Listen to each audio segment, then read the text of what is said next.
रास्तार अवस्था ये आज्ञा एपटे बहुत भारी जान यातायात करुच्छी ये अवस्था रास्तार जो शोचनीय अवस्था हो पड़ी ये रास्ता बहुत माने खराब काम अवस्था आज खाल खमणा होती आम आगामी दिन में आम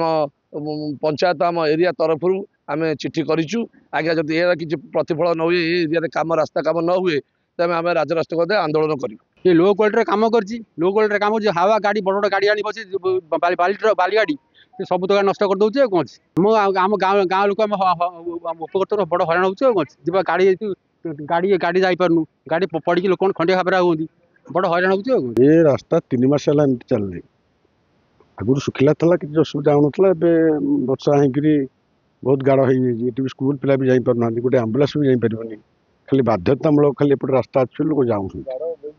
आंटी आंटी गाड़ पड़ी बहुत लोग पड़ी खाली बाली गाड़ी जा जराजीर्ण रास्ता पाई दैनंदिन दुर्दशार सम्मुखीन होता लोकों मनरे प्रशासन प्रति असंतोष बढ़ी चलुवा बेले एही रास्ता मरामती पाई ग्राम्य उन्नयन विभाग पक्षरु सर्वे करा जायछि। खूब शीघ्र टेंडर प्रक्रिया आरंभ होई रास्ता निर्माण कार्य शेष हेबो बोली निमापड़ा ग्राम्य उन्नयन विभाजन अधीक्षण जंत्री कहचंती। से रास्ताटी शिखर घाट जो बाली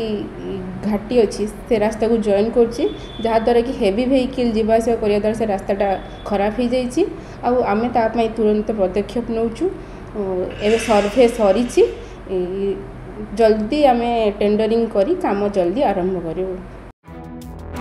तेणु खूब शीघ्र रास्ता काम न हेले स्थानीय लोके आंदोलन को ओह्लाइबाकू चेतावनी दैछंती। निमापड़ारू प्रद्युम्न बेहेरांक रिपोर्ट अर्गस न्यूज।